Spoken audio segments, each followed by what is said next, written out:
ऐसी वीडियो रोज देखने के लिए आप मेरे वीडियो को लाइक करें, इस पे कमेंट करें और अपने दोस्तों के साथ शेयर करें। और हाँ, अगर आप इस चैनल पे नए हैं तो इसे सब्सक्राइब करना ना भूलें।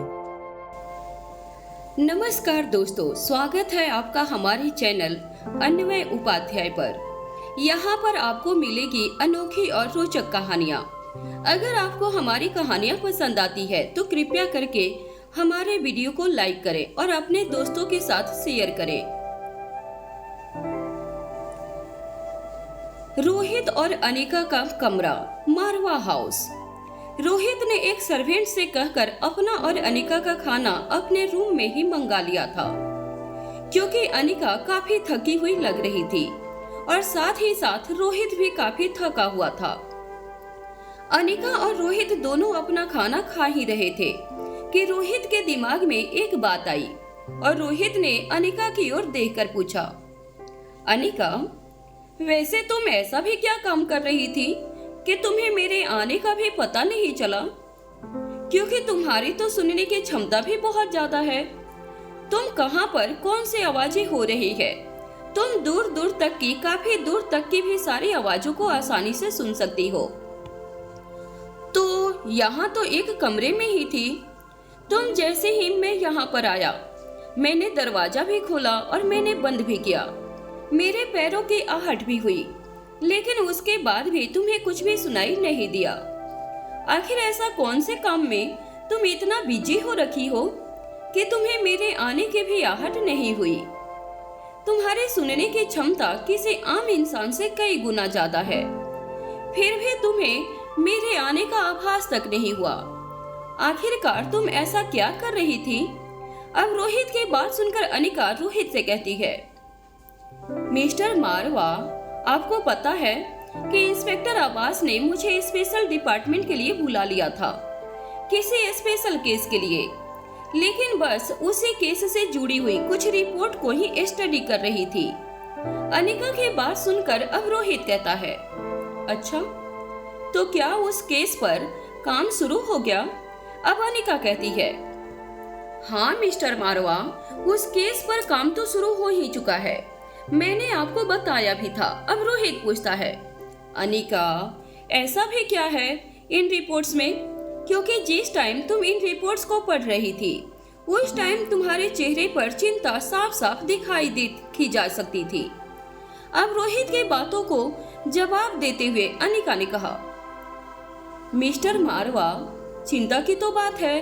दरअसल यह केस है जिसमें इंसानों पर टेस्ट करके उनके इंसानों से जानवरों में बदलने की कोशिश की जा रही है, लेकिन जहां तक इन रिपोर्ट से मुझे पता चला है, अभी तक इस काम में वह सफल नहीं हो पाए हैं। लेकिन अगर इन सब के पीछे जो कोई भी है, अगर वह एक बार अपने मंसूबों में कामयाब हो गया तो वह दिन मानवता के लिए किसी तबाही से कम नहीं होगा। अनिका की बात सुनकर अब रोहित भी परेशान हो जाता है और फिर अनिका से कहता है, अनिका, अभी तुमने कहा कि वह अपने मंसूबों में कामयाब नहीं हो पाए हैं। इसका क्या मतलब है कि उन लोगों ने सिर्फ इन जीन परिवर्तन करने वाले फार्मूला बनाया है क्या, लेकिन उसे किसी पर इस्तेमाल नहीं किया है? अब रोहित की बात सुनकर अनिका कुछ देर तो चुप रहती है, लेकिन अब उसका जवाब देते हुए अनिका ने कहा, नहीं मिस्टर मारवा, ऐसा नहीं है। उन लोगों ने इसका इस्तेमाल लोगों पर करना शुरू कर दिया है, लेकिन जितना मुझे इस डीएनए से समझ आया है, वह इंसान जो कोई भी है वह लोगों पर एक्सपेरिमेंट करके वह एक ऐसी फौज तैयार करना चाहता है जो इंसान जिसका जिस्म तो इंसानों जैसा होगा, लेकिन उनका दिमाग किसी जानवरों की तरह होगा, उनकी ताकत जानवरों की तरह होगी। लेकिन वह भी इस काम में, जहां तक मैं अनुमान लगा रही हूँ, पूरी तरह से कामयाब नहीं हो पाया है। यहाँ पर अनिका की बात सुनकर रोहित भी एकदम से हैरान हो जाता है, क्योंकि एक पल तो रोहित को भी इसके बारे में कुछ भी समझ नहीं आ रहा था कि कोई इंसान ऐसा क्रूर भी कैसे हो सकता है। अब अनिका अपनी बात कहकर बिल्कुल खामोश हो जाती है। कुछ देर तक अनिका भी कुछ नहीं कहती और दूसरी तरफ से रोहित भी कुछ नहीं कहता और फिर कुछ सोचने लग जाती है। अनिका को ऐसे फिर शांत देखकर फिर रोहित फिर से कहता है, अनिका क्या हुआ? अब तुम कुछ सोच रही हो क्या? रोहित की बात सुनकर अनिका कहती है, रोहित क्या यह हमारा वही दुश्मन हो सकता है क्या, जिसके बारे में दमयंती ने हमें बताया था? अभी रोहित अनिका की बात का कोई जवाब दे पाता उससे पहले ही अनिका फिर से बोलती है, लेकिन यह कोई भी हो जरूर उसे मेडिकल साइंस की जानकारी है। और रही हमारे परिवारों में से तो हमारे परिवार में सिर्फ ऐसे ही 2 लोग हैं जिन्हें मेडिकल साइंस की जानकारी है, लेकिन उन दोनों पर ही शक करना मेरे लिए ऐसा है जैसे खुद पर ही शक करने जैसा हो। मैं एक बार के लिए खुद पर भी शक कर सकती हूँ, लेकिन उन दोनों पर बिल्कुल भी नहीं। अनिका की बात का जवाब देते हुए अब रोहित कहता है, अनिका ऐसा भी तो हो सकता है कि यह कोई और ही हो। अब अनिका कहती है, मिस्टर मारवा यह कौन है? इसके बारे में तो हम पता लगा ही लेंगे, लेकिन अभी के लिए हमें जहाँ तक मुझे लगता है हमें बच्चों को वापस भेजने की तैयारी करनी चाहिए, क्योंकि कहीं न कहीं मुझे यह गट फीलिंग्स आ रही है कि बच्चे अब वहाँ पर सेफ नहीं है। इससे पहले बच्चों को कोई भी दुश्मन उन्हें हानि पहुँचाए, उससे पहले ही हमें बच्चों पर कोई भी खतरा आए, उससे पहले हमें उन्हें यहाँ से वापस भेज देना चाहिए। अनिका की बात सुनकर एकदम से रोहित हिल जाता है, क्योंकि कहीं न कहीं रोहित अभी इस बात के लिए फिर से रेडी नहीं था। वह बच्चों के साथ थोड़ा सा टाइम और स्पेंड करना चाहता था, लेकिन फिर भी अनिका की बात सुनकर रोहित अनिका की बात में उसका साथ देता है और कहता है, ठीक है अनिका, मैं चिराग से कहकर कल ही बच्चों के जाने का इंतजाम करता हूँ। लेकिन अनिका उन बच्चों को भेजने से पहले हमें इसके बारे में एटलीस्ट बच्चों को एक बार तो बताना ही होगा। अब अनिका रोहित की हाँ में हाँ मिलाती है और कहीं न कहीं अनिका भी इस बात के लिए काफी सैड थी, क्योंकि अनिका का आज का पूरा दिन ही काफी हैट्रिक रहा था और साथ में यह इतना टफ डिसीजन लेना अब अनिका के लिए भी ठीक नहीं था। अनिका के बच्चों को वापस भेजने की बात सुनकर रोहित को एक पल के लिए ऐसा लगता है जैसे कि उसके कान सुन हो गए हैं और उसे अचानक से घंटियों की आवाज सुनाई देने लगती है। वह कुछ भी सुन और समझ नहीं पा रहा था। एक पल के बाद वह खुद को संभालते हुए रोहित से कहता है, क्या अनिका हम कुछ टाइम और नहीं रख सकते बच्चों को? लेकिन अब अनिका फिर से दोबारा रोहित की तरफ देखकर अपना सिर ना में हिला देती है। अब अनिका रोहित से कहती है, मिस्टर मारवा, तुम्हें अच्छी तरह से पता है कि मैं अब यहाँ पर कोई मजाक तो नहीं कर रही हूँ।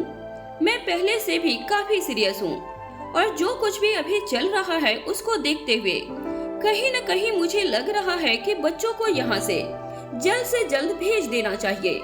अनिका की बात सुनकर रोहित हड़बड़ा जाता है। हालांकि वह बच्चों को भेजने के लिए तैयार था, लेकिन वह अभी बच्चों को भेजने के लिए तैयार नहीं था। अब रोहित कहता है, लेकिन इसकी क्या जरूरत है? अनिका, कम से कम जब तक श्वेता की एंगेजमेंट हो रही है तब तक तो हम बच्चों को रख ही सकते हैं, क्योंकि हमने जब पिछली बार बच्चों को यहाँ से भेजा था तो तीनों ही बच्चों का ओंकार और सनी की शादी तक रुक के रहने का और शादी एंजॉय करने का कितना मन था। हम उस डिमांड को तो पूरी नहीं कर सकते, लेकिन एनिका, कम से कम अगर बच्चे अभी यहाँ पर आए हैं तो अब जल्द ही जल्द श्वेता और लक्ष्य की सगाई होने तक तो हम उन्हें रहने ही दे सकते हैं। वैसे भी अनिका, हम इतने भी कमजोर नहीं हैं, क्योंकि तुम्हारे पास तुम भी खुद कितनी ताकतवर हो और मैं भी इस दुनिया की हर खुशी उन्हें दे सकता हूँ, हर सुख सुविधा उन्हें दे सकता हूँ। मैं भी किसी से कम तो नहीं हूँ। एटलीस्ट जब तक लक्ष्य और श्वेता की सगाई होती है तब तक तो हम उन्हें सिक्योरिटी दे ही सकते हैं। वह हमारे साथ पूरी तरह से सुरक्षित है। अगर तुम चाहती हो तो मैं उनकी सुरक्षा का इंतजाम और भी पुख्ता कर देता हूँ। और रही बात उनके सीखने और समझने की, वह जब यहाँ से वापस जाएंगे तो वह अपने काम को तब कर लेंगे और वहाँ से फिर से दोबारा से स्टार्ट कर लेंगे। रोहित की बात सुनने के बाद अब एक पल तो अनिका कहती है, बिल्कुल सही। उनकी माँ मिसेज मारवा बेहद ही ताकतवर है और उनका पिता भी दुनिया के सबसे ताकतवर लोगों में से एक है। अब अनिका एक बार फिर से रोहित के हाथों को अपने कंधे से हटाकर अपनी हथेलियों में लेते हुए आगे कहती है, इसीलिए यह और भी ज्यादा जरूरी हो जाता है कि वह अपने माता और पिता दोनों से आगे निकले। हम उनकी सुरक्षा तभी कर सकते हैं जब तक उनके साथ हैं या फिर जब तक हम जिंदा हैं। और यहाँ पर तो मिस्टर मारवा, यह बात तो हम पहले भी कर चुके हैं, लेकिन यहाँ पर बात अभी उनकी सिक्योरिटी की है, क्योंकि अभी हमें अपने नए दुश्मन के बारे में अभी कुछ भी नहीं पता है कि वह कितना ताकतवर है, उसका टारगेट क्या हो सकता है और वह हमारे बारे में कितना जानता है और कितना नहीं। लेकिन उसे इतना सब कुछ सोच समझने के बाद हमें एटलीस्ट उनकी सुरक्षा के लिए उसे यहाँ से भेजना होगा। अब रोहित अनिका को और भी समझाते हुए कहता है, लेकिन अनिका, किसी दुश्मन से डरकर उन्हें अभी यहाँ से भेजने की कोई जरूरत नहीं है।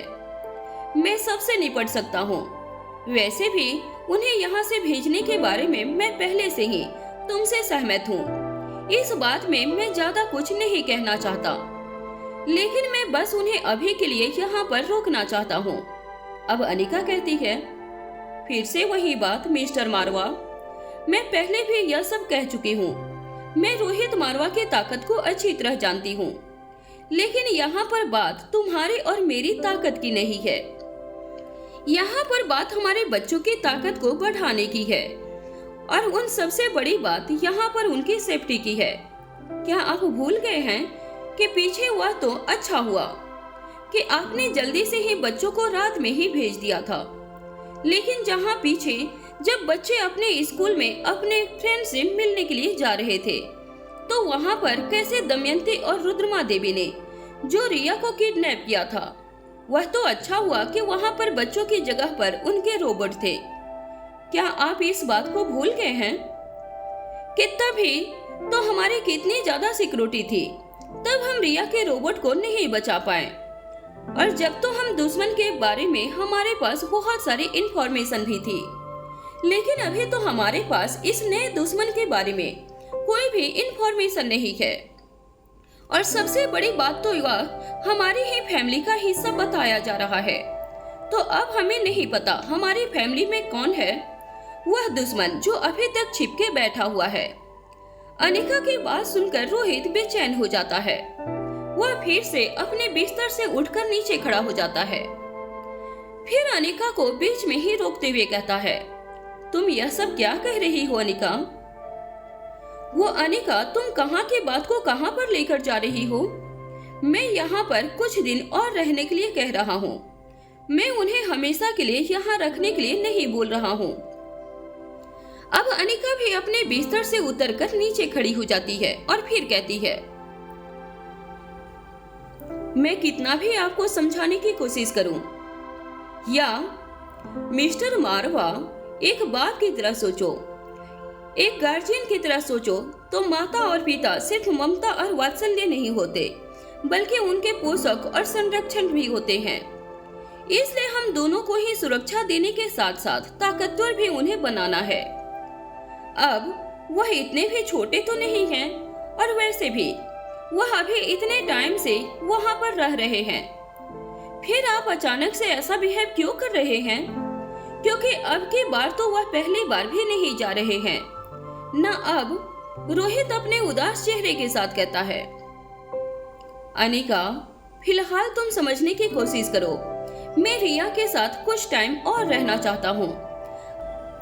अभी तक तो मैं रिया के साथ अच्छे से रह भी नहीं पाया हूँ। मैंने तो यह भी नहीं जानने की कोशिश की कि वहाँ पर वह लोग क्या कर रहे हैं। अनिका रोहित के करीब आ जाती है और उसके कंधे पर हाथ रखकर कहती है, लेकिन मैं अपने तीनों बच्चों के बिना मैं भी नहीं रह सकती हूँ। ऐसा कहते हुए अनिका की आंखों में भी अब पानी भर आता है, क्योंकि कहीं न कहीं अनिका भी यह चाहती थी कि एटलीस्ट उनके तीनों बच्चे अब श्वेता और लक्ष्य की सगाई तक तो यहाँ पर रुके। लेकिन अब मैंने अपना फैसला ले लिया है। रोहित अनिका की आंखों में तकलीफ को देख पा रहा था। फिर अनिका लंबी गहरी सांस लेकर अपनी भावनाओं पर नियंत्रण रखती है और आगे कहती है, यह करना बेहद ही जरूरी है।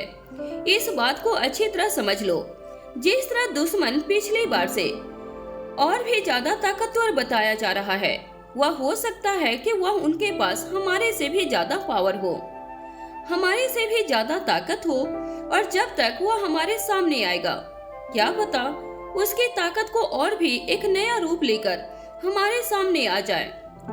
जब तक हम हैं तब तक हमें उनका सामना करना होगा। अनिका की बातें सुनते ही रोहित की आंखें बड़ी हो जाती है। उसका चेहरा घूमने लगता है, उसकी भौवें चढ़ जाती है और वह अब अनिका की तरफ घूर घूर कर देखने लगता है। अनिका रोहित की आंखों का सवाल समझ जाती है और हल्के से अपनी गर्दन हिलाती है। अब रोहित कहता है, ऐसा नहीं हो सकता। अब अनिका कहती है, ऐसा ही होगा। जिस तरह मुझ पर एडल्ट होने के बाद भी ड्रग का असर दिखाई देने लगा था, हमारे बच्चों के पास भी कितनी सारी ही ताकतें हैं। क्या आपको फिर से वही सारी बातें याद दिलानी पड़ रही है? आप ऐसे बच्चों की तरह जिद पर अब क्यों अड़ गए हैं? रोहित अब झट से अनिका के दोनों हाथों को अपने हाथों में पकड़ लेता है और उसकी आंखों में देखते हुए कहता है, अनिका, क्या तुम्हें यहाँ पर डर है? क्या तुम यहाँ पर अब डर रही हो?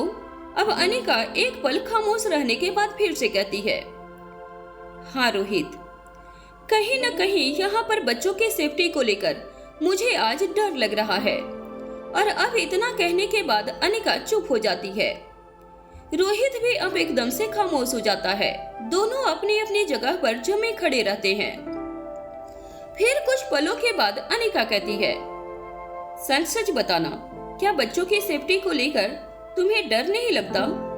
अब रोहित कुछ पल के लिए अनिका की तरफ देखता है और उसके बाद खामोश रह जाता है। फिर कुछ क्षणों के बाद एक बार फिर से अनिका से कहता है, बच्चों की सेफ्टी के लिए डर तो रहता है, इसलिए बच्चे जब भी यहाँ से बाहर जाते हैं तभी तो उनके साथ इतनी ज्यादा सिक्योरिटी जाती है। मिस्टर मारवा, बच्चों को अभी आए हुए भी देखो ना, कितना समय हो गया है। पिछली बार जब वो यहाँ से गए थे तो बेचारे इतने दुखी हो गए थे कि उन्होंने मुझसे मिलना भी नहीं चाहा था, और कहीं न कहीं इस बात का मुझे भी बुरा लग रहा था। ऐसा पल फिर से दोबारा ना आए, इसलिए मैं कह रही हूँ कि बच्चों को यहाँ से जल्द भेज देते हैं, क्योंकि वो तो बच्चे हैं, उनका भी एक इमोशनल अटैचमेंट होता है, और मैं नहीं चाहती कि जितने दिन ज्यादा वह यहाँ पर रहे, उनका वह इमोशनल अटैचमेंट और भी ज्यादा हो जाए। अब अनिका की बातें सुनने के बाद कमरे में एक बार फिर से खामोशी हो जाती है। यहाँ पर ना तो रोहित कुछ कह पाता है और ना ही अब अनिका कुछ कह रही थी। अब कुछ पल रुक कर रोहित अनिका से कहता है, अनिका, फिर तुम क्या चाहती हो? क्या हम बच्चों को कल ही भेज दें? अब अनिका बिना कुछ कहे अपनी गर्दन हाँ में हिला देती है। अब रोहित लगभग गिड़गिड़ाते हुए कहता है, यह बहुत ही मुश्किल है अनिका, मुझसे तो यह नहीं होगा। दोबारा से अनिका अपनी दोनों बाहें खोलकर रोहित की तरफ कदम बढ़ाती है। रोहित अनिका के सीने से लग जाता है, दोनों की आंखों में ही आंसू बह निकलते हैं। लेकिन यह मुश्किल फैसला था जो दोनों को ही मिलकर आज लेना था। आखिर जंग कभी न कभी खत्म होने वाला एक आकाश है, जिसमें विराम तो बहुत सारे होते हैं, लेकिन पूर्ण विराम कहीं पर भी नहीं होता। वैसे भी अनिका बच्चों को यहाँ से भेजने के बाद अपने अगले विराम तक पहुँचना चाहती थी। अब वह अपने नए दुश्मन से मिलना चाहती थी, और अब वह वक्त आ चुका था जब वह अपनी पूरी ताकत के साथ अपने नए दुश्मन का पता भी लगाए और साथ में साथ उनका सामना भी करे। क्योंकि वैसे तो अनिका ना तो किसी से डरने वाली थी और ना ही अनिका में कोई ऐसी ताकत की कमी थी क्योंकि अनिका खुद में ही एक सक्षम थी और साथ ही साथ जब रोहित मारवा के जैसी ताकत उनके साथ में हो, फिर तो अनिका को यहाँ पर डरने की कोई जरूरत नहीं थी। लेकिन बच्चों के मामले में अनिका यहाँ पर कोई भी रिस्क नहीं लेना चाहती थी। अनिका जल्द से जल्द यहाँ पर अपना कदम अब अपने नए दुश्मन की तरफ बढ़ाना चाहती थी। अनिका ने तय किया था कि वह जल्द ही अपना अगला कदम उठाएगी, क्योंकि जल्द ही उसे अपने इस नए दुश्मन के बारे में सारी इंफॉर्मेशन निकलवानी थी। और कहीं न कहीं दूसरी तरफ स्वाति मल्होत्रा भी इस नए दुश्मन के बारे में जानकारी निकाल रही थी। तो अनिका को पूर्ण विश्वास था कि जल्द से जल्द उसकी माँ इस नए दुश्मन के बारे में सारी इंफॉर्मेशन निकाल ही लेगी। लेकिन अभी इस वक्त रोहित के साथ रहना उसे ज्यादा उचित जान पड़ रहा था, इसलिए वह अब अपने लैपटॉप को बंद कर देती है। और अभी जो भी टाइम, क्योंकि अभी रोहित की फिर से वैसी हालत देखकर कहीं न कहीं अब अनिका को भी बुरा लग रहा था। हालांकि एक माँ होने के नाते अनिका के लिए भी यह डिसीजन बहुत ही टफ था, लेकिन फिर भी अनिका अपने आप को संभालती है और साथ ही साथ अब रोहित को भी संभालने का काम उसी का था। कितनी भी विपरीत परिस्थितियों के बावजूद अनिका का मानसिक या भावनात्मक दबाव उसे अपने आने वाले खतरे से ढूंढने के लिए नहीं रोक सकता था। लेकिन फिर भी परिस्थितियों को ध्यान में रखते हुए अब वह मन ही मन तय करती है, वह अपने अगले लक्ष्य पर तभी बढ़ेगी जब पहले वह अपने बच्चों को ही सुरक्षित यहाँ से किसी अन्य वातावरण में आगे की ओर बढ़ने के लिए अग्रसर करेगी। इतनी तैयारी में अपने आप में काफी समय लेने वाली थी, पर अनिका इस काम को अब जल्द से जल्द करना चाहती थी। इसलिए कुछ ही देर तक वह रोहित के साथ पहले जैसी स्थिति में ही बने रहने के बाद अब रोहित से पूछती है, क्या आप फिर से यह सारे इंतजाम करोगे या अब की बार इस काम को मैं संभालूं? अनिका की बात सुनकर रोहित को एक झटका सा महसूस होता है, लेकिन अब तक वह इस बात को अच्छी तरह से समझ चुका था कि उन दोनों को यह मुश्किल काम अब करना ही होगा, क्योंकि अनिका का लिया गया फैसला गलत नहीं होता। और माँ होने के नाते इस वक्त वह किसी भी मायने से रोहित से कम तकलीफ महसूस नहीं कर रही थी, क्योंकि पिछली बार भी जब बच्चे यहाँ से गए थे तो एटलीस्ट वह रोहित से तो मिलकर गए थे, लेकिन पिछली बार भी वह अपनी माँ यानी कि अनिका से तो मिलकर नहीं गए थे। तभी अनिका कितना टूट गई थी, लेकिन फिर भी अनिका ने अपने आप को संभाल लिया था। अब रोहित फिर से थोड़ी सी हिम्मत दिखाता है और कहता है, कोई बात नहीं अनिका, जब तुम्हारा यही फैसला है तो यही ठीक, अब इस काम को मैं पूरा कर लूंगा। अब अनिका आगे बढ़ती है और कहती है, ठीक है, लेकिन मैं अभी बता देना चाहती हूँ कि ऐसा करने के लिए हमारे पास ज्यादा वक्त नहीं है। हमें यहाँ जहाँ तक हो सके हमें कल ही बच्चों को यहाँ से भेजना होगा। रोहित बिना कुछ कहे हाँ में अपनी गर्दन हिला देता है और अब अनिका भी खामोश हो जाती है। जब रोहित अनिका की ओर ध्यान से देखता है तो वह महसूस करता है कि अनिका की निगाहें अपनी जगह पर स्थिर है, जिसे यह साफ साफ पता चल रहा था कि उसके दिमाग में अभी भी कुछ ही चल रहा था। वह किसी गहरी उथल पुथल के बीच किसी खास निर्णय पर पहुंचने की कोशिश कर रही थी। अनिका को अब ऐसी हालत में देखकर अब रोहित पूछता है, क्या तुम अभी भी कुछ सोच रही हो? अब इतनी मुश्किल बात कह चुकी हो तो अब बची हुई बात भी कह दो। अनिका रोहित की तरफ देखती है और लंबी गहरी सांस लेकर उसे छोड़ती है और फिर आहिस्ता से कहती है, मिस्टर मारवा, समय। इतना कहकर अब वह चुप हो जाती है। अब रोहित एक बार फिर से कहना शुरू करता है, अनिका, जो कहना चाहती हो साफ साफ कह दो। फिर हल्के से मुस्कुराकर आगे कहता है, वैसे भी बच्चों से दूर होने की बात को दोबारा से सुनकर अभी जितनी तकलीफ हो रही है, तुम्हारी अगली बात से उससे ज्यादा तकलीफ शायद नहीं होगी। रोहित की बात सुनकर अनिका पहले हल्के से मुस्कुरा देती है, उसके बाद उसके मन में चलने वाली सारी बात रोहित को कह सुनाती है। अनिका की बात सुनकर अब रोहित भी जवाब देता है, तुम्हें चिंता करने की कोई भी जरूरत नहीं है। जैसे पहले सब कुछ ठीक हो गया था ऐसे ही अब होगा। तुम सब कुछ मुझ पर छोड़ दो, मैं यह सब कुछ देख लूंगा और तुम अपने अगले आने वाले दुश्मन पर ध्यान दो।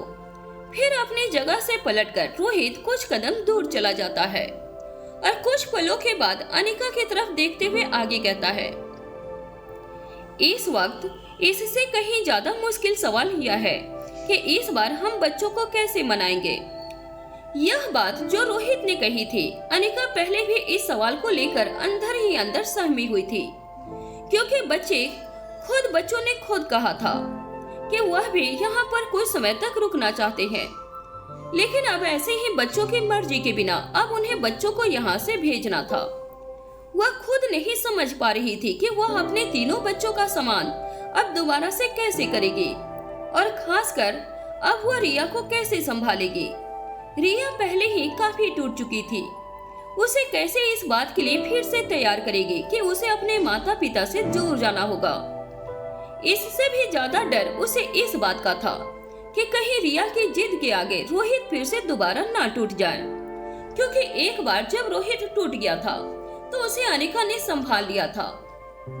लेकिन अब यह काम अनिका के लिए भी अनिका को ज्यादा मुश्किल लगता हुआ नजर आ रहा था।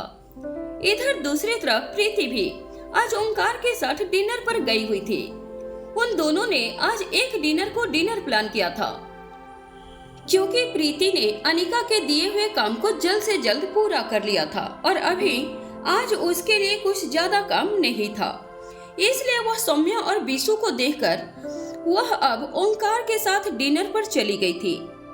डिनर पर जाने के बाद वहां पर उन दोनों को डिनर पर कुछ ज्यादा ही समय हो गया था, इसलिए वहां पर ज्यादा टाइम लगने के बाद अब प्रीति दोबारा से मारवा हाउस न आकर आज ओंकार के साथ प्रीति गुलेरिया हाउस में ही चली गई थी, क्योंकि कहीं न कहीं अब प्रीति को भी यह लग रहा था कि आज वह इतनी लेट हो गई है, कहीं ऐसा ना हो कि उसकी वजह से सबकी नींद पर भी असर पड़े।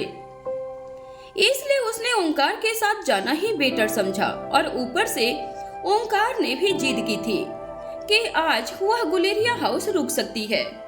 इसलिए प्रीति अब ओंकार के साथ ही गुलेरिया हाउस चली जाती है। एक गाड़ी जैसे ही गुलेरिया हाउस के सामने आकर रुकती है, तब वहां से ड्राइविंग सीट से पहले ओंकार उतरता है और उसके बाद वह प्रीति के साइड की खिड़की को खोलकर अब प्रीति को अपना हाथ देता है। ओंकार के हाथ को देखकर प्रीति एक प्यारे से स्माइल करती है और उसके हाथ पर अपना हाथ रख देती है। वह दोनों फिर गुलेरिया हाउस के अंदर आ जाते हैं। अभी तक रात हो चुकी थी, सभी सो चुके थे, लेकिन अभी भी करण गुलेरिया काफी समय से बेचैन चले हुए थे। वह अभी तक जगे हुए थे। वह भी किचन तक के लिए पहुंचे ही थे कि तभी उन्होंने देखा कि किसी के पैरों की आहट आ रही है।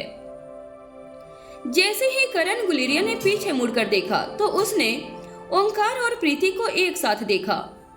उन दोनों को देखकर करण गुलेरिया के चेहरे पर एक प्यारी सी स्माइल आ जाती है और वह अब दोनों करण गुलेरिया को ही ग्रीट करते हैं। कहीं न कहीं यहाँ पर करण गुलेरिया को एकदम से सामने देखकर प्रीति को थोड़ा सा एम्ब्रेसमेंट फील होता है कि पता नहीं अंकल उन दोनों के बारे में क्या सोचेंगे, क्योंकि वह दोनों ही इतनी रात को साथ में आए हैं। अब प्रीति के चेहरे की हिचकिचाहट को देखकर करण भी कहीं न कहीं समझ गए थे, लेकिन करण इतने भी ओल्ड माइंडेड नहीं थे।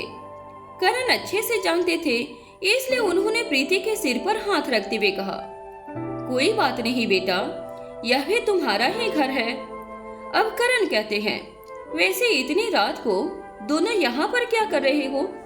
तभी ओंकार ने बात को समझाते हुए कहा, अंकल हम दोनों डिनर के लिए गए थे, रात ज्यादा हो गई थी, इसलिए मैंने प्रीति को यहाँ पर रुकने के लिए कहा, क्योंकि मारवा हाउस में भी अब फिर पहले मैं उसको छोड़ने के लिए जाता और फिर यहाँ आता। रात ऑलमोस्ट कितनी ज्यादा हो चुकी है। करण भी कहीं न कहीं ओंकार की इस बात पर सहमत हो रहे थे और करण ने भी कहा, हाँ यह तो तुमने बहुत ही अच्छा किया, और वैसे भी आजकल अब तुम्हारा भी तो काम बढ़ गया है, इसलिए तुम दोनों अभी जाओ और जाकर रेस्ट करो। प्रीति को गेस्ट रूम की तरफ तैयार करवा देता हूँ। यह कहकर करण वहाँ पर नौकरों से बात करने के लिए चले जाते हैं। इधर ओंकार अपने कमरे में चला जाता है और वह ओंकार भी फ्रेश होने के लिए चला जाता है।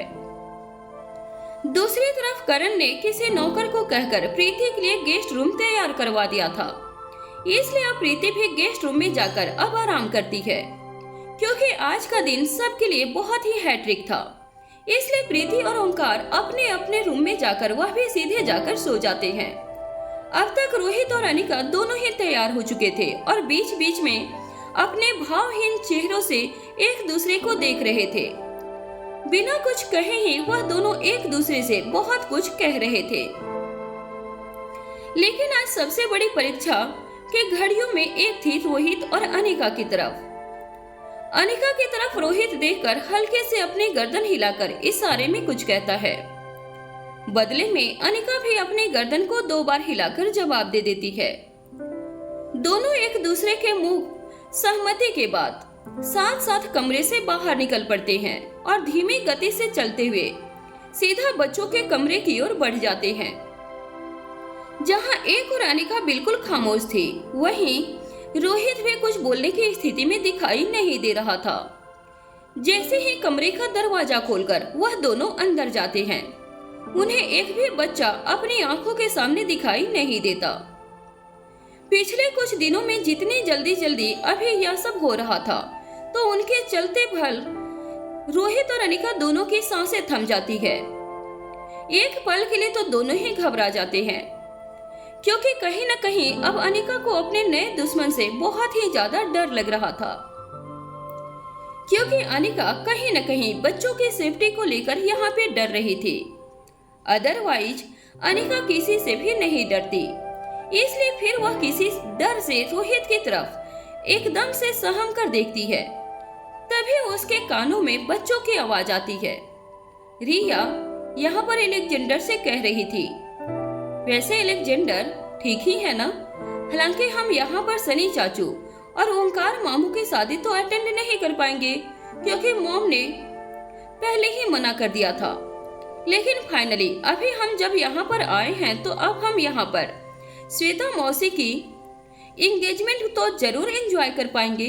तुम्हें याद है ना, हमने सनी चाचू और ओंकार मामू के एंगेजमेंट में कितना मजा किया था। अभी एलेक्जेंडर रिया की बात सुनकर एक पल के लिए तो मुस्कुराता है। हालांकि एलेक्जेंडर को इन सब चीजों में कोई भी इंटरेस्ट नहीं होता है। तभी आर्यन वहां पर आता है और कहता है, हाँ रिया, तुम तो कुछ ज्यादा ही उछल कूद कर रही हो। पता नहीं तुम्हें इन पार्टियों का इतना शौक क्यों रहता है। तभी रिया झट से जवाब देते हुए कहती है, हाँ क्यों नहीं होगा, आखिर मैं एक लड़की जो हूँ। रिया की यह बात सुनकर अब दोनों भाई भी उसके साथ ही एकदम से खिलखिलाकर हंस पड़ते हैं। तभी आर्यन का ध्यान कमरे के अंदर जाता है। रोहित और अनिका का अपने कमरे में देखकर उनके चेहरे पर एक प्यारी सी मुस्कान आ जाती है और उनके आर्यन के चेहरे से धीमी आवाज में ही निकलता है, मॉम और डैड इतनी रात को? यह सुनते ही रिया और एलेक्जेंडर भी अपनी जगह पर ही रुक जाते हैं और वह भी पीछे मुड़कर देखते हैं तो वह देखते हैं अब उनके मॉम डैड उनके कमरे में आ चुके थे। अपने मॉम डैड को एक साथ अपने कमरे में इतनी रात को देखकर तीनों बच्चों के ही चेहरे पर मुस्कान आ जाती है और तीनों के साथ साथ तीनों ही अब साथ में उन्हें विश करते हैं, उन्हें ग्रीट करते हैं। हमेशा की तरह रिया सबसे पहले बोल उठती है, what a surprise moment dad, it was amazing. हम यहाँ पर श्वेता मासी और लक्ष्य अंकल के एंगेजमेंट के बारे में ही बातें कर रहे थे और तभी आप आ गए। खुशी और उत्तेजना को देखते हुए अचानक से ही एलेक्जेंडर मजाक से लहजे में अपनी मॉम और डैड से कहता है, लड़की के सामने तो बस कोई ओकेजन या किसी पार्टी के बारे में नाम ले लो, तो यह तो फिर इसकी खुशियों को 7वें आसमान पर नाचने लग जाती है। रिया अब एलेक्जेंडर की शरारत को समझने में एक भी सेकंड नहीं लगाती और वह अपने दोनों हाथों को अपनी कमर पर रखते हुए एलेक्जेंडर की तरफ घूर कर देखती है। इस पर आर्यन और एलेक्जेंडर दोनों ही धीमे धीमे से मुस्कुराने लगते हैं। बच्चों की इन हरकतों को देखकर अनिका और रोहित के चेहरे पर भी अब एक पल के लिए तो मुस्कान आ जाती है। इसके बाद रोहित और अनिका दोनों ही अब रिया के पास आते हैं और उसके सिर पर हाथ रखते हुए कहते हैं, लेकिन शायद रिया, तुम तीनों अब इस एंगेजमेंट में भी शामिल नहीं हो पाओगे। अनिका की बात को सुनकर रिया को काफी हैरानी होती है और वह अपनी मोटी मोटी आंखों से एकटक होकर अब वह अनिका की तरफ देखने लग जाती है। तभी अनिका तीनों बच्चों की तरफ देखकर कहती है, हाँ, तुम तीनों ही अब इस एंगेजमेंट को अटेंड नहीं कर पाओगे। तभी रिया अनिका का हाथ पकड़ते हुए कहती है, आप मजाक कर रही हो ना मॉम? आखिर ऐसा क्या है? क्योंकि अभी तो हम यहाँ पर आ रखे हैं, तो मासी की शादी और एंगेजमेंट तो जल्दी ही होने वाली है, तो हम वह क्यों नहीं देख पाएंगे मॉम? अनिका रिया की तरफ देखकर अपनी गर्दन नाम में हिला देती है और कहती है, बेटा, मैं यहाँ पर कोई मजाक नहीं कर रही हूँ, मैं सीरियस कह रही हूँ, क्योंकि तुम्हें जल्द से जल्द अब यहाँ से जाना होगा। यह सुनते ही दोनों भाई एक दूसरे की शक्लें देखने लग जाते हैं। फिर आर्यन बड़े ही आराम से अनिका से पूछता है, ऐसा क्यों है मॉम? हम इस एंगेजमेंट को भी अब एंजॉय क्यों नहीं कर पाएंगे? क्या कोई सीरियस मैटर है, या हमसे अब यहाँ पर रहने में भी कोई गलती हुई है? क्योंकि हमें जहाँ तक पता है, जैसे आपने हमें वार्निंग दी थी, हमें अपने यहाँ होने या ना होने के बारे में किसी को भी कुछ नहीं बताना है, कि यहाँ पर हमारी जगह हमारे रोबोटिक है। इसलिए क्या हमसे कोई गलती हुई है जो आप हमें इतनी सडनली अब वापस वहाँ पर भेज रही हैं? आर्यन के इस मासूम सवाल पर अनिका के शब्द उसका साथ छोड़ देते हैं। अब वह निशब्द होकर वह तीनों बच्चों की ओर देखने लगती है। रोहित अनिका की स्थिति को अच्छी तरह से समझ पा रहा था, इसलिए वह स्थिति को संभालने के लिए अब आगे बढ़ता है और तीनों बच्चों से कहता है, अब वक्त आ चुका है, तब तुम्हें यहाँ से जाना ही होगा। रोहित की बात सुनकर रिया तपाक से कहती है, इसका क्या मतलब है डैड? लेकिन आपने तो हमें यहाँ बोल दिया था कुछ समय रहने के लिए। रिया का इस तरह से पूछा जाने वाला सवाल अब रोहित और अनिका के सीने को छल्लई कर रहा था, लेकिन अपनी तकलीफ और दर्द को छुपाकर उन दोनों को मिलाकर इस परिस्थिति का सामना करना अनिवार्य हो चुका था। इस बार रिया के सवाल का जवाब अनिका देती है और फिर कहती है, हाँ बेटा, तुम सबको अभी के अभी जाना होगा, क्योंकि कल तक तुम्हारी सभी तैयारियां हो जाएंगी। उसके बाद तुम तीनों को यहाँ से जाना ही होगा। अनिका और रोहित बच्चों के कमरे में तो आ गए थे, लेकिन दोनों ही यह नहीं समझ पा रहे थे कि वह अपने बच्चों को पूरी तरह से कैसे समझाएं। रह रह कर दोनों के जेहन में एक ही बात उठ रही थी कि क्या उन दोनों का इस विषय पर एक बार फिर से सोचने की आवश्यकता है। अनिका ने अब हिम्मत करते हुए कहा, सॉरी बच्चों, लेकिन आप लोगों को कल ही यहाँ से वापस जाना होगा। यह बात सुनकर तीनों बच्चों के चेहरे पर एक उदासी छा जाती है, लेकिन फिर सबसे पहले रिया खुद को संभालती है और फिर कहती है, मॉम डैड, हमें पता है कि आप लोग हमारी सेफ्टी के लिए हमें अपने आप से दूर भेज रहे हैं ना? लेकिन क्या हम लोग जाने से पहले कहीं घूमने या लंच के लिए चल सकते हैं, जैसे हम पहले जाते थे जब आपकी और मॉम की शादी नहीं हुई थी? रिया की एक अचानक से यह डिमांड सुनकर अब रोहित और अनिका दोनों ही यहाँ पर अब हाँ कर देते हैं और फिर कहते हैं, ठीक है, हम एक साथ कहीं पर टाइम स्पेंड करने के लिए चलेंगे। अब अनिका के मन को थोड़ी सी राहत होती है, क्योंकि अब बच्चों ने इस बारे में दोबारा कोई घूमकर क्वेश्चन नहीं किया था, क्योंकि बच्चे भी कहीं न कहीं अब यह बात जानते थे कि अब उन्हें यहाँ से वापस तो जाना ही होगा। इसलिए इस बार अनिका और रोहित को बच्चों को समझाने में ज्यादा टाइम नहीं लगा था। अनिका और रोहित अब बच्चों को कल घूमने जाने का प्रॉमिस करके और बच्चों को गुड नाइट बोलकर तुरंत ही कमरे से बाहर निकल जाते हैं। क्योंकि रोहित और अनिका अब दोनों में से किसी में भी इतनी हिम्मत नहीं हो रही थी कि वह कोई और भी बात बच्चों से कर सके। अपने कमरे में आने के बाद अनिका का भी एकदम से टूट चुकी थी, क्योंकि वही थी तो एक माँ चाहे उसने कितना भी टफ डिसीजन क्यों नहीं लिया था, लेकिन बच्चों को फिर से दूर भेजने के नाम से अब अनिका भी कहीं न कहीं टूट चुकी थी। और यह बात रोहित अच्छे से जानता था, क्योंकि रोहित था तो एक बाप, लेकिन वह अनिका की सिचुएशन को अच्छे से समझ पा रहा था। अब अनिका और रोहित दोनों ही अब एक दूसरे का हाथ पकड़ते हैं और अभी रोहित झट से अनिका को अपने गले से लगा लेता है। जैसे ही रोहित अनिका को गले से लगाता है तो रोहित को एहसास होता है कि उसकी शर्ट कुछ गीली हो गई है। रोहित समझ जाता है कि कहीं न कहीं अनिका की आंखों से बच्चों से दूर जाने के बारे में ही सोचकर अब उसकी आंखों से आंसू आ रहे हैं। लेकिन अब रोहित इस बारे में अनिका से कुछ भी और बात करना नहीं चाहता था और वह अब कुछ टाइम तक अनिका को ऐसे ही हग करके रखता है। कुछ टाइम के बाद जब अनिका को थोड़ा सा फील बेटर होता है तब वह कहती है, थैंक यू मिस्टर मारवा, हर चीज में मेरा साथ देने के लिए। अब रोहित एक प्यारी सी चेहरे पर स्माइल देता है और कहता है, एवरीथिंग फॉर यू अनिका।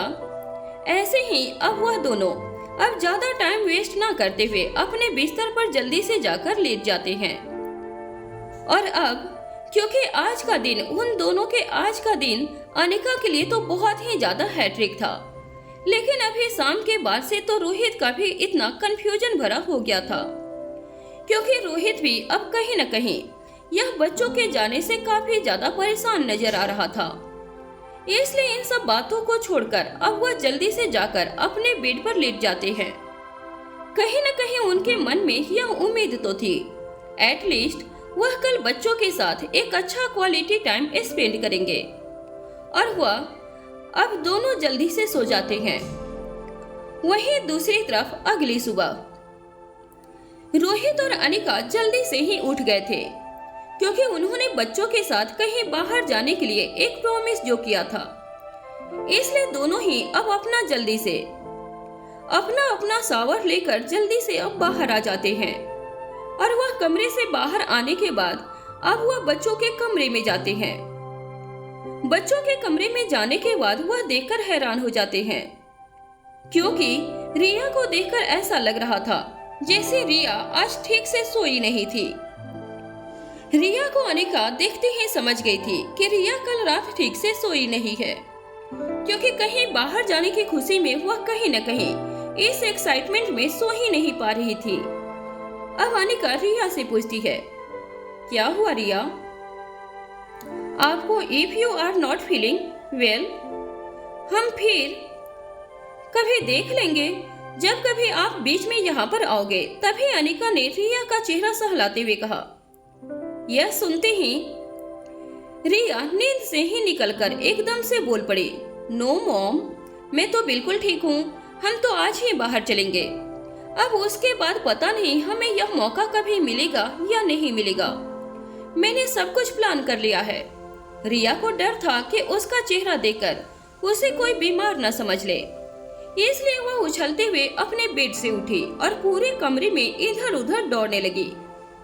उसको ऐसा रिएक्ट करता हुआ देखकर अब आर्यन और एलेक्जेंडर भी दोनों एकदम से हंसने लग जाते हैं। अब रिया उछलते हुए एकदम से कहती है, देखो मॉम एंड डैड, मैं तो बिल्कुल ठीक हूँ। एकदम ठीक, रिया ने यह सब दौड़ते हुए कहा था। अब रोहित वह उसे देखकर मुस्कुरा रहा था। उसे यकीन नहीं हो रहा था कि रिया की चुलबुलाहट ठीक वैसी ही तरह से थी जैसे हमेशा से रहती थी। अब एलेक्जेंडर पूछता है, वैसे डैड हम जा कहाँ रहे हैं?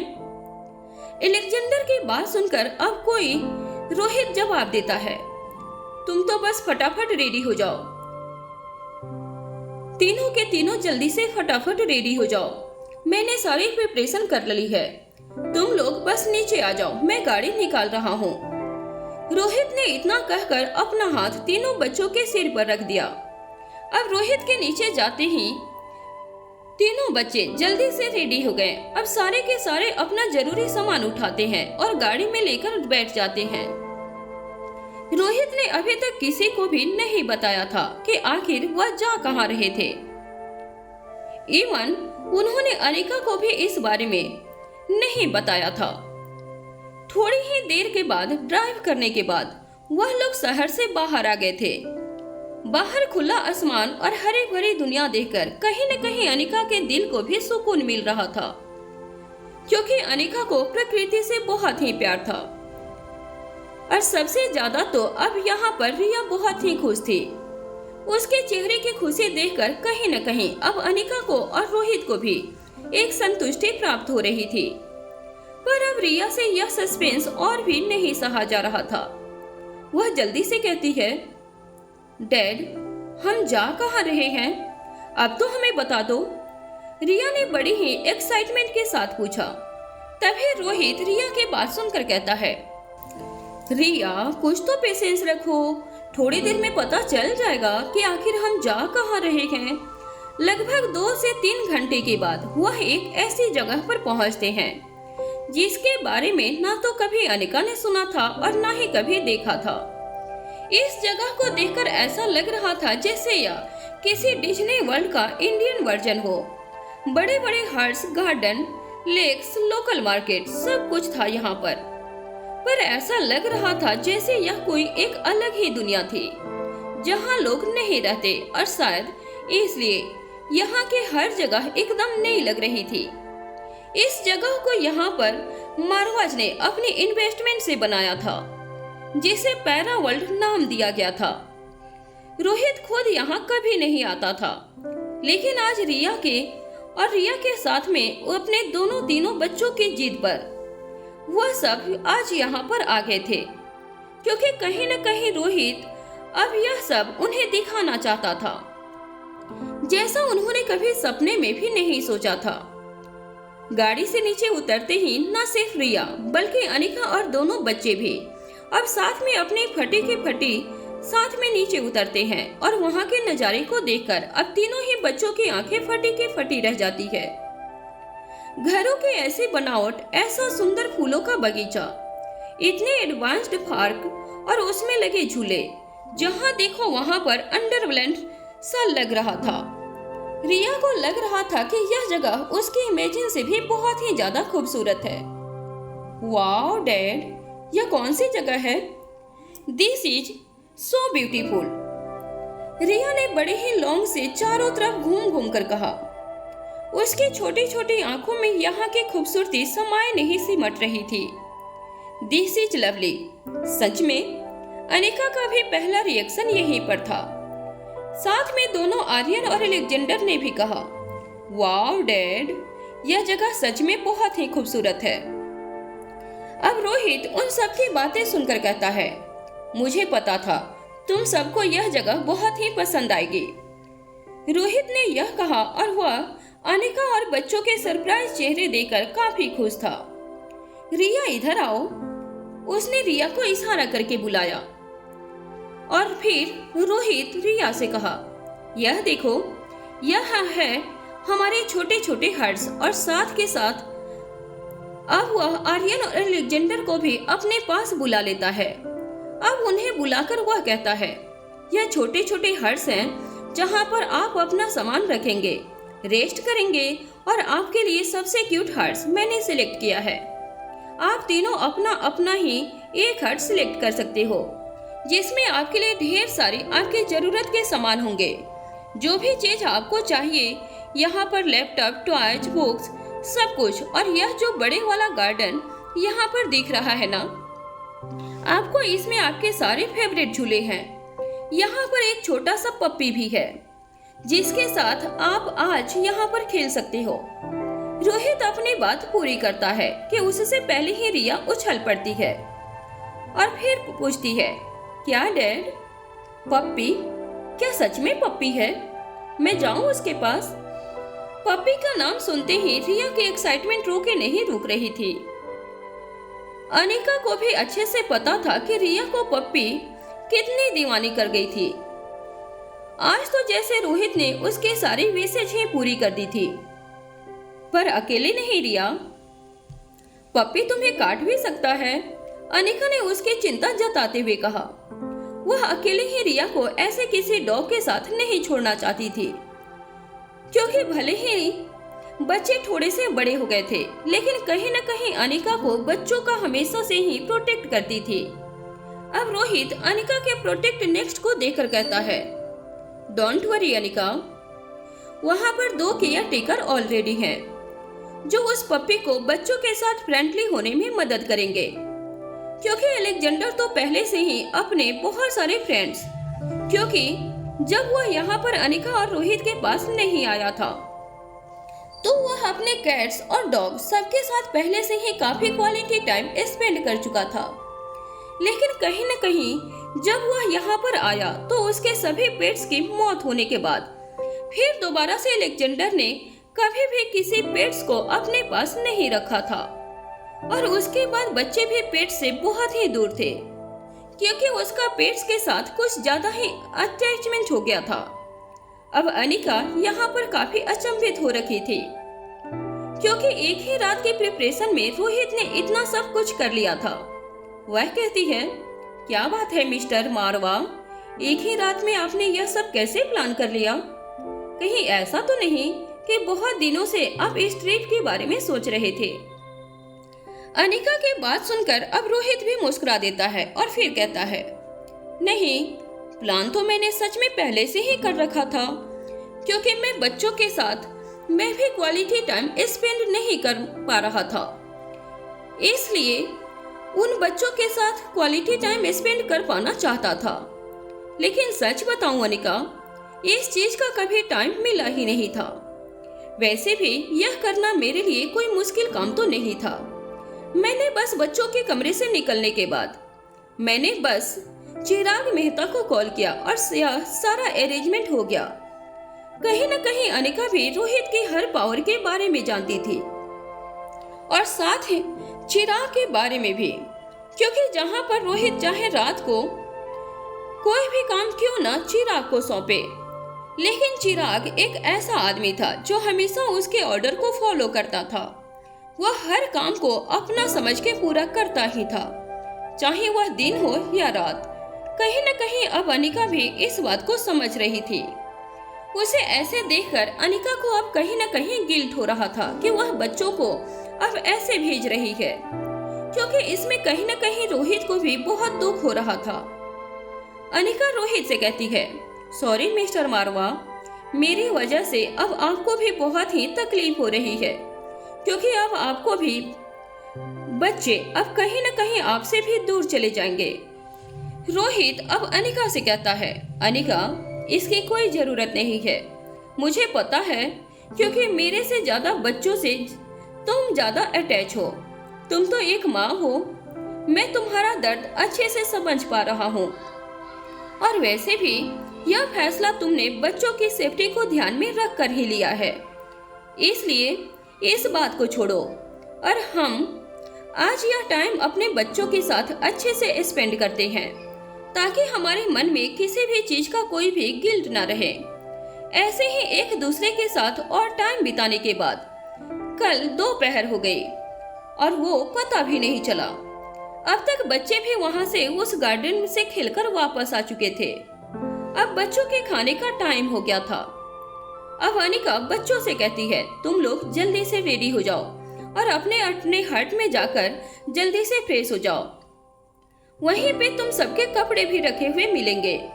जल्दी से फ्रेश होकर आओ, तब तक फिर हम लंच स्टार्ट करते हैं, क्योंकि रोहित ने यहाँ पर पहले से ही सब कुछ अरेंज कर दिया था। लंच डिनर सब कुछ रोहित पहले से ही अरेंज कर चुका था, इसलिए लंच भी अब तक वहाँ पर लग चुका था। वहीं पर गार्डन में ही एक प्यारी सी टेबल लगा दी गई थी, जिसमें उन लोगों का लंच पहले से ही रखा हुआ था। अब बच्चे भी अनिका की बात सुनकर जल्दी से अपने अपने हट में जाते हैं और वहाँ पर जल्दी से फ्रेश होकर वहाँ से निकल कर आते हैं। बच्चों ने भी अनिका के कहे अनुसार वैसा ही किया। वह जल्दी से अब अपने हाथ पैर धोकर फ्रेश होकर वह अपने कपड़े चेंज करके आ जाते हैं। और वह रोहित और अनिका के बीच में ही बैठकर वहां पर लंच सर्व किया जा रहा था। उस जगह से रिया की नजर ही नहीं हट रही थी। एक बहुत बड़ा टेंट लगाया गया था जहां पर बड़े ही सुंदर रंग बिरंगे गद्दे लगाए गए थे। नीचे जमीन पर ही कलरफुल टेबल सजाई गई थी जिस पर अलग अलग तरह का स्वादिष्ट खाना भी रखा हुआ था। रिया अब एकदम से उछल पड़ती है और बोलती है, वाह डैड, इतना सुंदर, डैड इतना सुंदर टेंट। तभी रोहित भी रिया की बात सुनकर कहता है, हाँ सुंदर तो है, मुझे भी यह काफी सुंदर लगा। और अब साथ में वो रिया से कहता है, क्योंकि आपकी मम्मा को भी यह टेंट बहुत ही अच्छे लगते हैं, इसलिए यह सिर्फ आपकी मम्मी की पसंद के लिए। इतना कहकर रोहित ने एक शरारती अंदाज में अनिका की ओर देखा। अनिका बिना पलके झपकाए बस रोहित की तरफ ही देखे जा रही थी। उसने तो अभी तक सोचा भी नहीं था कि यह इतने सुंदर हट होंगे। इतने सुंदर हट होते हुए भी रोहित ने यह अलग से हट इतना सुंदर टेंट क्यों लगवाया था। तभी अनिका को याद आता है कि कैसे उसने एक बार किसी चर्चा के दौरान रोहित से यह बात शेयर की थी कि उसे टेंट में रुकना बहुत ही पसंद है। वह आश्चर्य में पड़ गई कि यह सोचकर कि रोहित को उसकी इतनी छोटी सी बात अभी तक याद है। बट शौक में अनिका के मुंह से कुछ नहीं निकला और इससे पहले कि वह कुछ कहती तभी रोहित ने उसके होठों पर अपनी उंगली रख दी और उसे शांत कर दिया। कहा, जल्दी से अपना खाना खाओ अनिका। वो भी चुपचाप। अब अपना खाना खाने के लिए बिजी हो गई थी अनिका। वह कुछ कह नहीं रही थी लेकिन उसके दिमाग में अभी भी बहुत कुछ चल रहा था। कुछ देर के बाद जैसे ही उन लोगों का लंच खत्म हुआ तभी रिया ने एक ऐसी जिद की जिसके बारे में ना तो कभी अनिका ने सोचा था और ना ही अलेक्जेंडर और आर्यन ने। अब वो अनिका से कहती है, मॉम मुझे आइसक्रीम खानी है। रिया ने यह कहा। यह सुनते ही अनिका हैरान हो गई। जैसे अचानक से आइसक्रीम खाने की जिद रिया ने पहले तो कभी नहीं की थी। अब अनिका कहती है, पर अचानक से अभी यहाँ पर आइसक्रीम नहीं है रिया। अभी अनिका ने रोहित की तरफ देखते हुए कहा। यह जिद सुनने के बाद कहीं न कहीं रोहित के चेहरे पर भी जरा सी भी सिकन नहीं थी, लेकिन अनिका नहीं चाहती थी कि एक जरा सी जिद के लिए अब यहाँ से अब रोहित को और भी एफर्ट करने पड़े।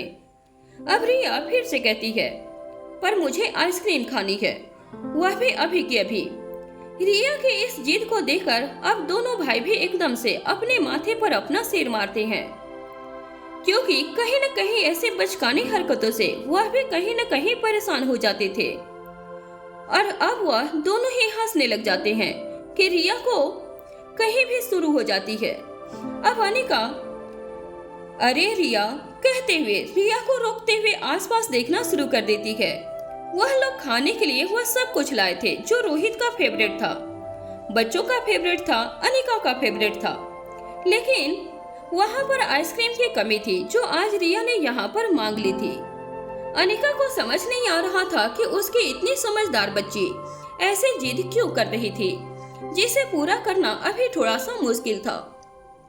अनिका साफ देख रही थी कि यहाँ आने से पहले ही रोहित ने कितनी सारी तैयारियां कर ली थी, इसलिए अब वह इस आइसक्रीम के लिए उसे भी अब और परेशान नहीं करना चाहती थी। अब रिया फिर से कहती है, मुझे खानी है तो खानी है, I want ice cream that is. Riya ने इस बार अपने हाथ पर पटकते हुए कहा। अनिका को तो यकीन नहीं हो रहा था कि यह रिया है जो उसकी बात अब आज मान ही नहीं रही है। उसकी जिद को देखकर कहीं न कहीं अब रोहित के मन को भी एक तसल्ली आ रही थी, क्योंकि यही तो एक व्यवहार था जो रोहित को रिया का बहुत ही पसंद आता था। तभी रोहित कहता है, अरे it's fine, see just a kid say ice cream. Ice cream ही तो मांग रही है ना। तभी रोहित ने कहा। वह जितने अच्छे से रिया की जिद के साथ दे रहा था, यह देखकर अनिका को तो अंदर ही अंदर बड़ा ही गुस्सा आ रहा था, क्योंकि इन सब चीजों से रिया दिन भर बिगड़ती जा रही थी। कहीं न कहीं अनिका को भी इस चीज पे गुस्सा आता था कि रोहित रिया की हर एक जिद में, हर एक शैतानी में उसका साथ देता था। लेकिन अब अनिका भी यहाँ पर कुछ नहीं कर पाती, क्योंकि यह अब अगर रिया यहाँ पर आइसक्रीम मांग रही थी तो कहीं न कहीं अब उसको यह अरेंज करानी ही थी। तभी रिया जिद करती है और फिर रोहित कहता है, ओके अनिका, मैं जाता हूँ, मैं देखता हूँ बाहर से, अगर मुझे कहीं से इस आइसलैंड के बाहर से कोई भी मिलती है तो मैं लेकर आता हूँ। तभी रोहित को जाता हुआ देखकर अब रिया एकदम से अपनी आंख को थोड़ा सा बंद करती है और इशारा करती है, नहीं डैड, आप बाहर नहीं जाओगे। आप ऐसा करो, मॉम आज हमारे लिए आइसक्रीम लेकर आएगी। रिया की ऐसी बात सुनकर अब कहीं न कहीं अनिका एकदम से हैरान हो जाती है और साथ ही साथ आर्यन और एलेक्जेंडर भी। तभी अनिका कहती है, ओके ठीक है, फाइन, तुम लोग यहाँ पर बैठो, मैं जाकर लेकर आती हूँ। क्योंकि अनिका भी कहीं न कहीं अपने बच्चों की आज की सारी ख्वाहिशें पूरा करना चाहती थी। और इतने तामझाम को देखकर जब रोहित ने बच्चों के लिए और अनिका के लिए इतना कुछ किया था, तो अनिका भी अब उसमें रोहित का साथ देना चाहती थी। इसलिए अनिका खुद ही बाहर चली गई। पहले से ही बाहर एक गाड़ी खड़ी हुई थी। अनिका झट से उस गाड़ी को ड्राइव करके एक मार्केट में गई। वहां से वह जल्दी से, क्योंकि अनिका को पता था कि बच्चों को कौन कौन से फ्लेवर पसंद है, वह सबके लिए आइसक्रीम लेकर वहां आ गई थी। अनिका को वहां पर थोड़ा बहुत सा टाइम लग गया था वहां पर आइसक्रीम लेने का। लेकिन जैसे ही अनिका वहां पर आई तो वहां पर उसने देखा कि वहां पर ना तो कोई सर्वेंट था और ना ही रोहित और ना ही बच्चे, वहां पर कोई भी नहीं था। अनिका जैसे ही और आगे बढ़ी, अनिका ने देखा कि वहां पर जो पहले से ही एक टेंट लगा हुआ था, जिसके अंदर बैठकर बहुत से कलरफुल वहां पर टेबल लगी हुई थी, जहां पर उन सब लोगों ने लंच किया था। अब तक वह उठ चुकी थी। अनिका उसे देखकर एकदम से हैरान हो जाती है। अनिका को कुछ भी समझ नहीं आता। एक पल के लिए तो अनिका फिर से डर जाती है। अनिका के मन में यह डर घर बच्चों की सेफ्टी को लेकर था। यह डर घर कर गया था। अनिका के मन में तरह तरह के ख्याल आने लग गए कि कहीं न कहीं बच्चों की सेफ्टी का तो कोई इशू नहीं हो गया। इसलिए वह डर से इधर उधर बच्चों को ढूंढने लग गई। लेकिन अनिका ने देखा कि वहां पर उसे कोई भी दिखाई नहीं दे रहा था। तभी वह उस टेंट से होते हुए उस जगह की ओर अंदर जाकर देखा तो वहां पर एकदम से सारी लाइटें बंद थी। अनिका ने जैसे ही 2-3 कदम आगे बढ़ाए तो वहां पर एकदम से सारी लाइटें ऑन हो गई। वहां का नजारा देखने को ही बन रहा था। अचानक से उस जगह को देखकर अनिका के मुंह से सैसा ही निकल गया, so beautiful, just amazing, what a view it is. उसके मुंह से यह पहले शब्द यही निकले थे। इस जन्नत जैसे खूबसूरत जगह को देखकर वह कुछ देर के लिए भूल गई थी कि वह यहाँ किसी को ढूंढते हुए आई थी। सिर्फ इतना ही नहीं, चारों दिशाएं ऐसे सजी हुई थी जहाँ यहाँ कोई बड़ा सा फंक्शन होने को हो। ध्यान से उन सजावटों को देख पाती कि तभी अचानक से वहाँ पर भी म्यूजिक बजना शुरू हो गया। यहाँ पर अनिका को तो कुछ भी समझ नहीं आ रहा था कि यहाँ पर क्या हो रहा है। आसपास कोई दिखाई भी नहीं दे रहा था और फूलों से बने रास्ते पर वह आगे की ओर चली जा रही थी। वह कुछ रिएक्ट कर पा रही इससे पहले ही उसके कानों में प्यारी सी आवाज आई। एकदम से तीनों बच्चों ने ही बोला, मॉम। बच्चों के यह चहकती आवाज सुनते ही एकदम से अनिका पीछे की ओर पलटी। फिर उसने जो देखा वो दृश्य उसे जिंदगी भर याद रहने वाला था, क्योंकि उसके सामने रिया वहां पर एक खूबसूरत सी फ्रॉक पहने खड़ी थी और उसके चेहरे पर एक ऐसी स्माइल थी जिसे अनिका ने बड़े ही दिनों के बाद देखा था। उसके हाथों में एक प्यारा सा फूलों का गुलदस्ता था, जिसे लेकर वह एक कदम बढ़ाकर वहीं पर अनिका के पास चली आ रही थी। अनिका उसे जी भर के देख रही थी कि तभी उसने देखा कि उसके पीछे उसके दोनों लड़के आर्यन और एलेक्जेंडर भी ब्लैक सूट में उसी की तरफ बढ़ रहे थे। इस अटायर में वह बहुत ही अच्छे लग रहे थे। साथ ही साथ तभी उसकी नजर उसने फिर से घुमाई तो उसने देखा कि एक साइड से रोहित भी ब्लैक सूट में आ रहा था, जिसमें रोहित ज्यादा ही हैंडसम और खूबसूरत नजर आ रहा था। अनिका को तो समझ नहीं आ रहा था कि वह किस तरफ देखे, क्योंकि एक तरफ से तो उसे अनिका भी, एक तरफ से तो उसे रिया भी बहुत ही प्यारी लग रही थी।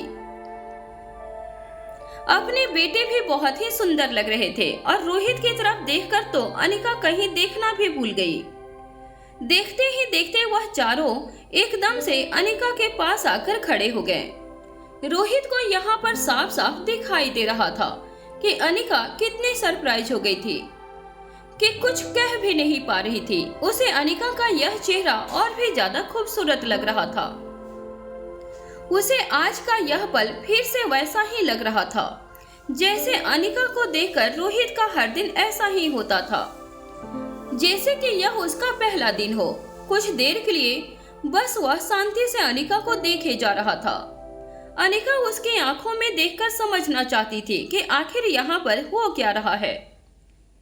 अब जैसे ही वह सारे के सारे उनके पास आते हैं तो तभी तीनों बच्चे ही एक एक गुलदस्ता अनिका के हाथ में देते हैं और कहते हैं, थैंक यू मॉम, आपने हमारे लिए इतना सब कुछ सोचा। अब अनिका सरप्राइज हो जाती है और सोचती है कि बच्चे आखिर ऐसा क्यों कह रहे हैं। लेकिन फिर रिया कहती है, जब पहली बार हम यहाँ से गए थे तो हमें आप पर बहुत ज्यादा गुस्सा आया था, इसलिए कहीं न कहीं हम आपसे मिलना भी नहीं चाहते थे और हम यहाँ से आपसे मिले बिना ही चले गए थे। अब रिया के कहने के बाद अब अलेक्जेंडर कहता है, लेकिन मॉम, जब हम वहाँ पर गए और जब हमने सुना कि यहाँ पर रिया के रोबोटिक पर हमला हुआ है और उसको किडनैप कर लिया गया है, तब हमने आपका डिसीजन कहीं न कहीं सही लगा। लेकिन उस गलती का पश्चाताप हम आज करना चाहते थे, इसलिए यह सब हमने एक सरप्राइज प्लान किया था। अपने बच्चों की यह मेहनत देखकर कहीं न कहीं अनिका को बहुत ही खुशी हो रही थी, लेकिन साथ ही साथ अब उसे रोहित पर भी बहुत ज्यादा गुस्सा आ रहा था, क्योंकि रोहित बच्चों के इस प्लान में शामिल था और अनिका को इसके बारे में कुछ भी खबर नहीं थी। वह एक प्यार भरे गुस्से से रोहित की तरफ देखती है। रोहित भी कहीं न कहीं अनिका की आंखों के इशारे को समझ जाता है, अनिका के इस प्यार भरे गुस्से को समझ जाता है। रोहित ने बस अपने कंधे को थोड़ा सा उचकाते हुए और अपने गर्दन को हिलाया और एक प्यारी सी स्माइल पास कर दी। सच में आज का यह दिन तीनों बच्चों के लिए और अनिका और रोहित के लिए बहुत ही वंडरफुल था। वहाँ पर बहुत सारी मस्ती करने के बाद, एक साथ में क्वालिटी टाइम स्पेंड करने के बाद अब धीरे धीरे रात हो चली थी। अभी धीरे धीरे वह अपना सामान समेटते हैं और वहाँ से निकल पड़ते हैं।